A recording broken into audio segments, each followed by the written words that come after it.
Good day mga ka-tech at mga ka-DIY. So for today's vlog, may gawin tayo guys na isang guitar FX Mover GE100. Na ang problema to guys ay meron siyang output sound pag ginagamit yung rhythm, pero kapag sa input na, wala siyang nalabas na output.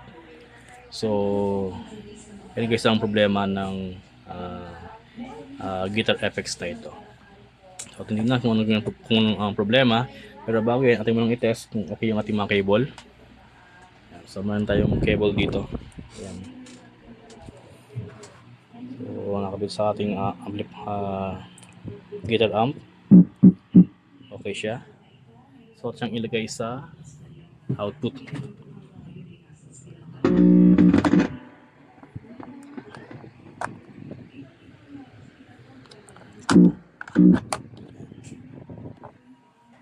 Ating check kung mag-okay. Ayan. Okay, so sabihin ay okay itong ating cable. So, may pa tayong isang cable. Para matest natin kung okay talaga siya. Gamit tayo ng isang cable. So, ating manong i-test kung good yung cable natin. Okay, ito yung ating black na cable. Ngayon, nakakabit na yung ating cable. Input cable natin na itim, na okay siya. At ito yung cable na to ay papunta ng ating guitar amp. So, dapat pag ating tinouch to, ay meron siyang sound. Ano, wala. Wala siyang sound. Oh. Pero good naman yung ating cable. Pero kapag ginamit natin yung drums niya, ayan oh. Okay siya. Pero yung kanyang input jack ay wala. Kung ito ay ilagay sa gitara, wala tayong maririnig na sound ng gitara. So, ito guys ang sira ng guitar FX na ito. Kaya, tingnan kung anong posibleng sira ng FX na ito. Buksan at tignan yung pinakaloob niya.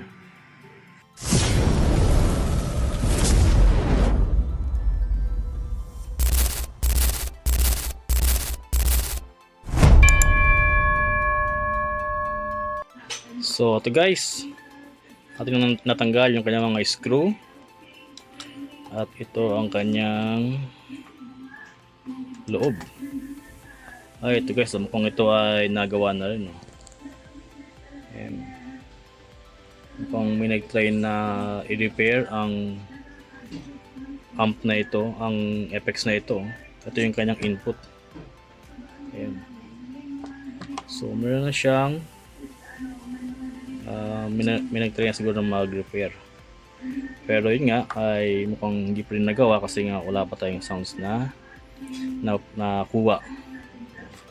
So ating kunin tong board na to. So meron siyang tatlong screw, 1, 2, 3. Then ating kunin ang board na ito para ma-check natin. Anyway, atin mo nang tanggalin itong kanyang pinakahinang, parang dapat ganito siya oh. Kung ganito siya, dapat hindi siya mag-overlap. Kung ito ay nag-overlap na sa ground niya. Yan problema, pag nag-overlap siya, pag siya nag-overlap sa ground, sayang. Okay guys, ating buksan to. Ating kunin yung board na to. Okay guys, ating natanggal itong pinaka-board, input and output board niya, no. So ito guys yung kanyang pinaka board niya. So ating tanggalin itong kanyang pinaka dito.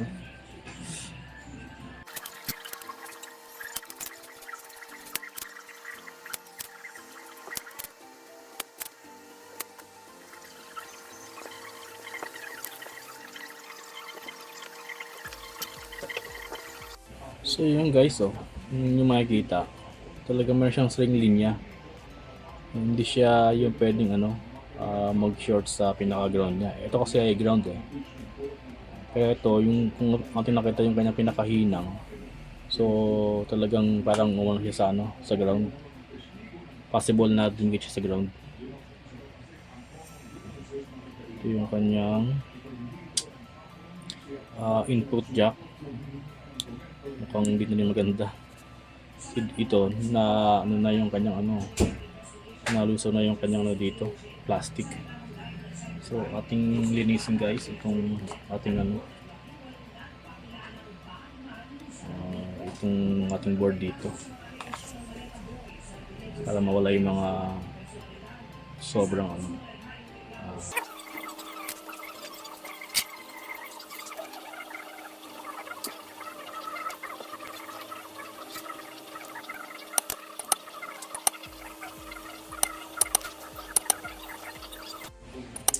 So yun guys, akin mo nang kinabit itong ating jack dito sa kanyang board, pero hindi ko siya hininang itong dalawang to kasi wala na siyang mapaghihinanganan dito kasi sinug na yung kanyang terminal yung dito, yung kanyang pinaka circuit board.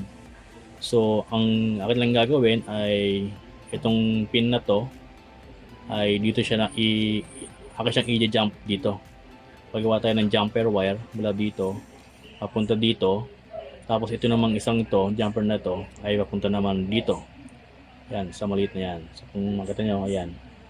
So dalawa yan ay dyan akong i-jump yung dalawang pin na to. Pero hindi ko siya ihinang dito sa pinaka board niya kasi that is negative side. Ang akin lang hininang ay ito kasi ito ay usually connected siya sa negative. Yan. Itong isa. So kasi ito ay body niya, yung pinakamahaba. So ngayon ang ating gagawin ay aking i-jump siya. Aking ilalagay ng jumper itong mga wire. Para lang ating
So yun guys, ito yung nakabit yung ating ginamp yung wire niya sa dalawang pin na to.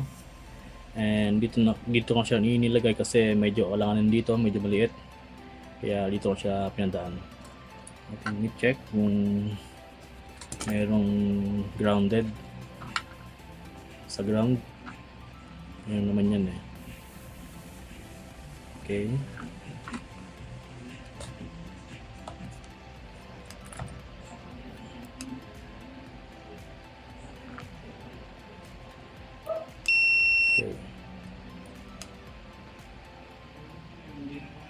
Okay, wala.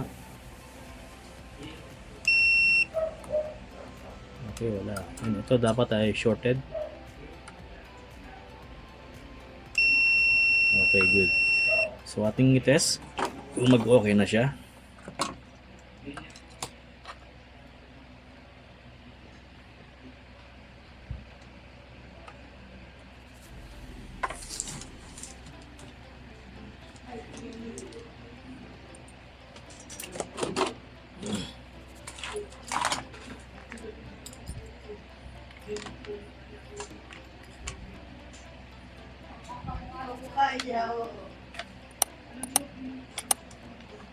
Guys ay ipinapasok lang ito yung kanyang mga pin. Ayun. Yan, lagyan natin na ito. Ito ay sa power niya. So ito naman namin ilagay.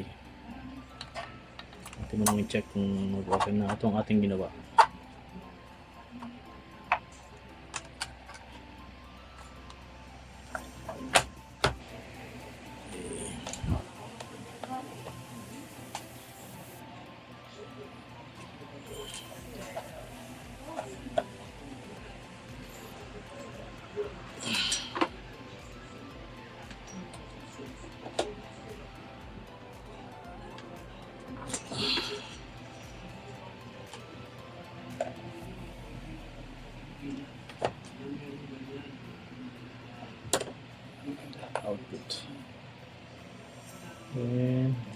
ating input. Hopefully ay nakawin na siya. Ating on ang ating power, ang ating amp. Uyo. Ayun oh.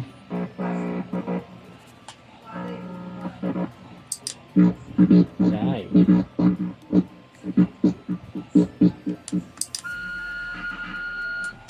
So yun guys, ating i-test. So ating nakabit yung ating cable papunta ng ating guitar amp. Ito naman ay pupunta ng ating gitara. Ayan. Ayan siya guys. Ayan. At yun.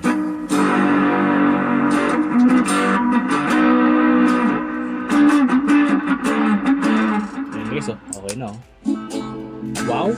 Wow. Wow. Ganda oh.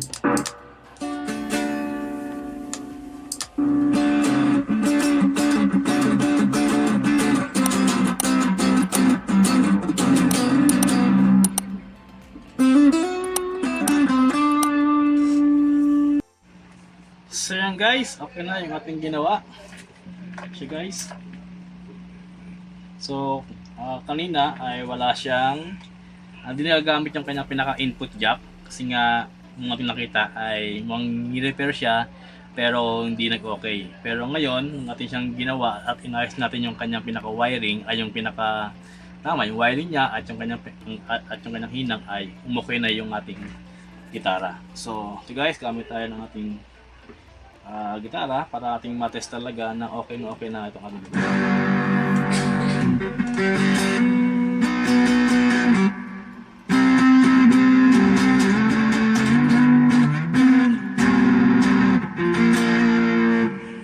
Ayan o, ganda o. So yun guys, kung gusto nyo ng ating video ngayon ay kindly like, share, and subscribe para sa mga bagong videos and update natin gagawin sa ating YouTube channel na ito. God bless mga kabuting-ting. At ito nga pala ang ating ginawa na Moore GE 100. So God bless mga kabuting-ting.